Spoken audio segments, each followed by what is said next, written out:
অসম উচ্চতৰ মাধ্যমিক শিক্ষা সংসদ ইতিমধ্যে পৰীক্ষা পাতিবলৈ সাজু হৈছে। প্ৰথম কথা, প্ৰতিটো পৰীক্ষা কেন্দ্ৰলৈ পৰীক্ষা নিয়ন্ত্ৰক পংকজ বৰঠাকুৰে জৰুৰী বাৰ্তা প্ৰেৰণ কৰিছে বুলি আমি জানিবলৈ পাইছোঁ। এটা কেন্দ্ৰত যদি 400তকৈ অধিক শিক্ষাৰ্থী থাকে তেতিয়াহ'লে সেই কেন্দ্ৰটোৰ উপৰিও তাৰ দাঁতি কাষৰীয়া যিকোনো চৰকাৰী বা বেচৰকাৰী স্কুলত পৰীক্ষা পাতিব, অৰ্থাৎ কিছু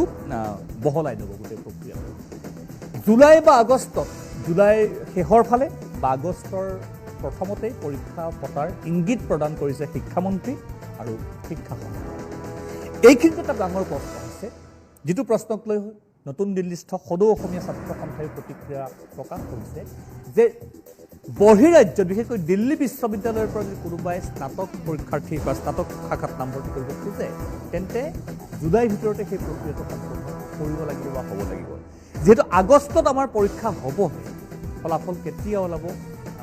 অলপ সময় নিশ্চিতভাৱে লাগিব, এমাহ সময় দৰকাৰ হ'ব বা 20-25 দিন সময় দৰকাৰ হ'ব বা বেছিকৈও দৰকাৰ হ'ব পাৰে, কম নহয়।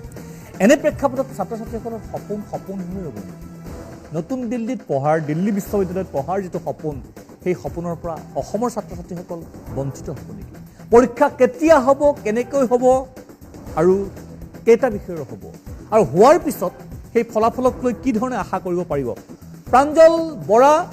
মই গুৱাহাটীৰ পৰা প্ৰাঞ্জল বৰা আৰু নতুন দিল্লীৰ পৰা টেলিফোনযোগে প্ৰাঞ্জল প্ৰতিম দাসৰ লগত যোগাযোগ স্থাপন কৰিব বিচাৰিম। প্ৰাঞ্জল বৰা, মই আপোনাৰ পৰা জানিবৰ চেষ্টা কৰিম যে এই যিখিনি খবৰ ইতিমধ্যে আমাৰ হাতলৈ আহিছে যে এনে হ'লে প্ৰথম কথা বহিৰাজ্যৰ উচ্চ শিক্ষা প্ৰতিষ্ঠানত ছাত্ৰ ছাত্ৰীসকল কিন্তু পঢ়াৰ পৰা বঞ্চিত হ'ব। বিকল্প কিবা খবৰ আছে বা তথ্য আছে নে এই ধৰণে হ'ব আৰু আগষ্ট মাহতে পৰীক্ষা হ'ব বা অসমৰ ছাত্ৰ ছাত্ৰীয়ে স্নাতক শাখাত অসমতে পঢ়াটো প্ৰায় বাধ্যতামূলক হ'ব বা কৰিব লাগিব? প্ৰাঞ্জল। সেই কথাটো এতিয়ালৈকে স্পষ্ট হোৱা নাই, যদিও এই কথাটো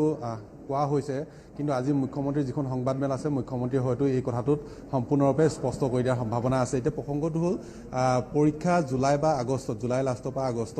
আগষ্টৰ প্ৰথম ভাগত যে পৰীক্ষা হ'ব এই কথাটো এক প্ৰকাৰ নিশ্চিত হৈছে। আৰু কালিৰ দিনটোত উচ্চতৰ মাধ্যমিক শিক্ষা সংসদৰ পৰীক্ষা নিয়ন্ত্ৰকে সকলো 820টা পৰীক্ষা কেন্দ্ৰৰ যিসকল নিয়ন্ত্ৰক আছে সেই সকলোলৈকে তেওঁলোকে এখন জৰুৰী বাৰ্তা প্ৰেৰণ কৰিছে। যদিহে 400তকৈ অধিক পৰীক্ষাৰ্থী আছে তেনেহ'লে তেওঁলোকে ওচৰৰ চৰকাৰী বা ব্যক্তিগত প্ৰতিষ্ঠানসমূহ তেওঁলোকে অধিগ্ৰহণ কৰি তাত পৰীক্ষা পতাৰ ব্যৱস্থা কৰিব লাগে। গতিকে এটা কথা স্পষ্ট হ'ল যে জুলাই শেষ ভাগত বা আগষ্টৰ প্ৰথম ভাগত পৰীক্ষা অনুষ্ঠিত হ'ব। এতিয়া কথাটো হ'ল যে যিটো কথা ওলাই আছে যে অসমৰ ছাত্ৰ ছাত্ৰীসকলে স্নাতক পৰ্যায়ত অসমতেই পঢ়িব লাগিব হ'ব নেকি, এই কথাটো এতিয়াই কৈ দিব নোৱাৰি, কিয়নো গোটেই সমগ্ৰ দেশতে যিটো পৰিৱেশৰ সৃষ্টি হৈছে সেই তেনে এটা পৰিৱেশত কোনোবাই কিবা এটা আশংকা এটা প্ৰকাশ কৰিলে আমি হৈছে কৰাটো ভুল হ'ব। এইকাৰণে যে চৰকাৰখনে এই গোটেই বিষয়টোৰ সন্দৰ্ভত খুব সন্তৰ্পণে, খুব সূক্ষ্ম দৃষ্টিকোণে এই গোটেই বিষয়টোক বিশ্লেষণ কৰি আছে আৰু তেওঁলোকে হয়তো এই সন্দৰ্ভত সেই নিৰ্দিষ্ট কিছু প্ৰতিষ্ঠানক তেওঁলোকে অনুৰোধ আকাৰে তেওঁলোকে জনাব পাৰে বা ইয়াৰ পৰা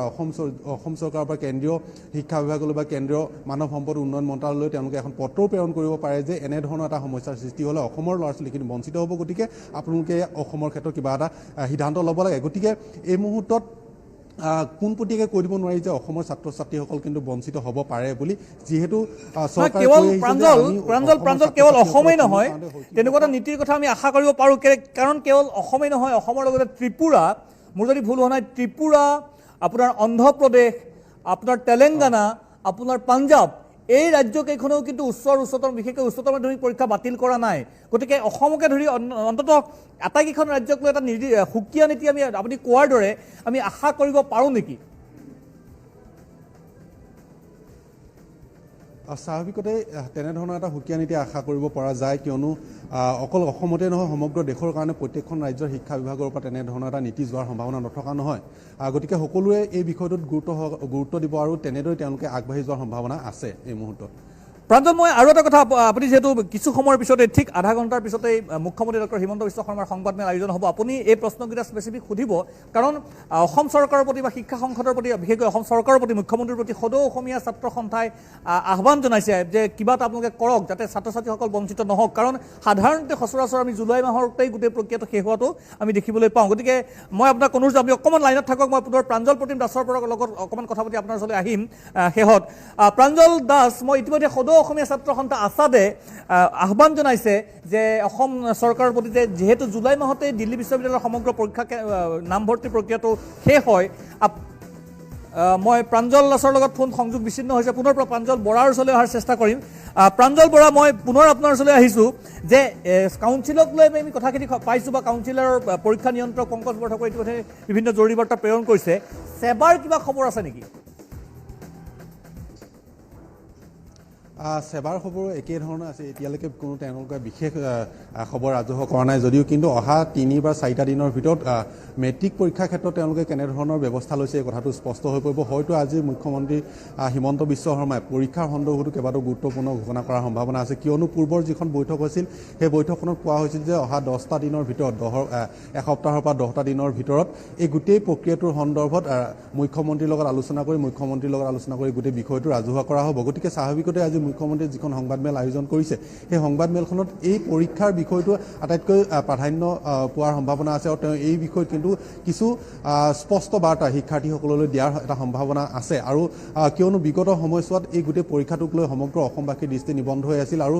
মুখ্যমন্ত্ৰী হিমন্ত বিশ্ব শৰ্মা বা স্বাস্থ্যমন্ত্ৰী শিক্ষামন্ত্ৰী ৰণোজ পেগুৱে হওক এই গোটেই বিষয়বোৰৰ সন্দৰ্ভত কিন্তু তেওঁলোকে স্পষ্টকৈ কোনো ধৰণৰ বাৰ্তা দি থকা নাছিল মাত্ৰ তেওঁলোকে ইংগিতসূচক কিছু মন্তব্য কৰি আছিল কিন্তু আজিৰ দিনটোত যিহেতু মুখ্যমন্ত্ৰী হিমন্ত বিশ্ব শৰ্মাই আনুষ্ঠানিকভাৱে এখন সংবাদমেল আয়োজন কৰিছে গতিকে আজিৰ দিনটোত মুখ্যমন্ত্ৰী হিমন্ত বিশ্ব শৰ্মাই আজি এই প্ৰেছ সংবাদমেলখনৰ জৰিয়তে সমগ্ৰ অসমবাসী আৰু যিসকল পৰীক্ষাৰ্থী আছে আৰু তেওঁলোকৰ অভিভাৱকসকল আছে সেইসকললৈ কিন্তু তেওঁ এটা স্পষ্ট বাৰ্তা দিয়াৰ সম্ভাৱনা আছে কিন্তু এইখিনিতে মই আন এটা কথা উল্লেখ কৰিব বিচাৰিম যে পৰীক্ষা পাতিবলৈ সেবা আৰু কাউন্সিলে যদিও তেওঁলোকে তৎপৰতা অৱলম্বন কৰি আছে কিন্তু এই মুহূৰ্তত উচ্চতম ন্যায়ালয় দেশৰ সৰ্বোচ্চ ন্যায়ালয়ত কিন্তু এখন ৰাজহুৱা স্বাৰ্থজনিত আবেদন তাত দাখিল কৰা হৈছে আৰু 6449 গৰাকী অভিভাৱকৰ হৈ অধিবক্তা মমতা শৰ্মাই এখন আবেদন দাখিল কৰিছে দেশৰ সৰ্বোচ্চ ন্যায়ালয়ত তাত কোৱা হৈছে যে তেওঁলোকে পৰীক্ষাটো বাতিল কৰিব লাগে আৰু CBSE যেনেধৰণৰ নীতি লৈছে সমগ্ৰ দেশৰ যিসমূহ ৰাজ্যৰ অধীনত যিসমূহ শিক্ষা বোৰ্ড আছে সেই শিক্ষা বোৰ্ডসমূহে সেই নীতি অৱলম্বন কৰিব লাগে গতিকে সেই শুনানিখন সেই ৰাজহুৱা স্বাৰ্থজনিত আবেদনখনৰ শুনানি গ্ৰহণ কৰি উচ্চতম ন্যায়ালয়ে কেনেধৰণৰ এটা নিৰ্দেশনা দিব সেইটোৰ ওপৰতো কিন্তু গোটেই সমগ্ৰ ৰাজ্য আন যিসমূহ বোৰ্ড আছে সেই বোৰ্ডসমূহে পৰীক্ষাসমূহ কেনেধৰণে অনুষ্ঠিত হ'ব সেইটো গুৰুত্বপূৰ্ণ হ'ব কিন্তু যদিও এটা কথা মই এইখিনিতে উল্লেখ কৰি থওঁ যে যদিও অসমত পৰীক্ষা বাতিল কৰিবলগীয়া হয় তেনেহ'লে কিন্তু এক অভূতপূৰ্ব পৰিৱেশৰ সৃষ্টি হ'ব যদি পৰীক্ষা বাতিল কৰিব লগা হয় শিক্ষাৰ্থীসকলৰ উত্তীৰ্ণ বা শিক্ষাৰ্থীসকলক পৰৱৰ্তী পৰ্যায়ৰ মাপকাঠি কি হ'ব পাৰে অসমৰ সেৱা বা কাউন্সিলৰ সেই গোটেই প্ৰক্ৰিয়াটো দেখোন কোনো ধৰণৰ নিৰ্দিষ্ট নীতি নিয়ম নাই বা ইণ্টাৰনেল এছেছমেণ্টৰ জৰিয়তে পৰীক্ষাৰ্থীসকলক উত্তীৰ্ণ কৰোৱা বা মান নিৰ্ণয় কৰাৰ কোনো ধৰণৰ আমাৰ ব্যৱস্থা নাই এনে প্ৰেক্ষাপটত ন্যায়ালয়ৰ হস্তক্ষেপতে হওক মহামান্য ন্যায়ালয়ৰ হস্তক্ষেপতে হওক বা যি কাৰণতে নহওক কাৰণ ছ'চিয়েল মিডিয়াত এটা এণ্টি এক্সাম কেম্পেইন কৰি আছে এটা চক্ৰই কৰি আছে বা এখিনি মানুহ তাত জড়িত হৈ পৰিছে যদি পৰীক্ষা নহয় মাপকাঠি কি হ'ব পাৰে যদি পৰীক্ষা নহয় মাপকাঠি কি হ'ব পাৰে বুলি প্ৰশ্নটো উত্তৰ এই মুহূৰ্তত একেবাৰে নাই এই কাৰণে যে পৰীক্ষা নহ'লে তাৰ ফলাফল ঘোষণা কৰিবৰ বাবে কাউন্সিলে হওক সেবাৰ হওক তেওঁলোকৰ হাতত কোনো ধৰণৰ মেকানিজম নাই এটাই মেকানিজম আছিল সেইটো হৈছে যে তেওঁলোকে যিসমূহ টেষ্ট পৰীক্ষা পাতিছিল সেই টেষ্ট পৰীক্ষাসমূহৰ জৰিয়তে ফলাফল ঘোষণা কৰিব পৰা এটা মেকানিজম আছিল কিন্তু বহু মহাবিদ্যালয় উদাহৰণস্বৰূপে কটন মহাবিদ্যালয়তে কিন্তু তেওঁলোকে সম্পূৰ্ণৰূপে বা নিয়াৰিকৈ এই দ্বাদশ শ্ৰেণীৰ যি টেষ্ট হয় সেই দ্বাদশ শ্ৰেণীৰ টেষ্ট কিন্তু তেওঁলোকে নাপাতিলে গতিকে কটন মহাবিদ্যালয়ৰ দৰে এখন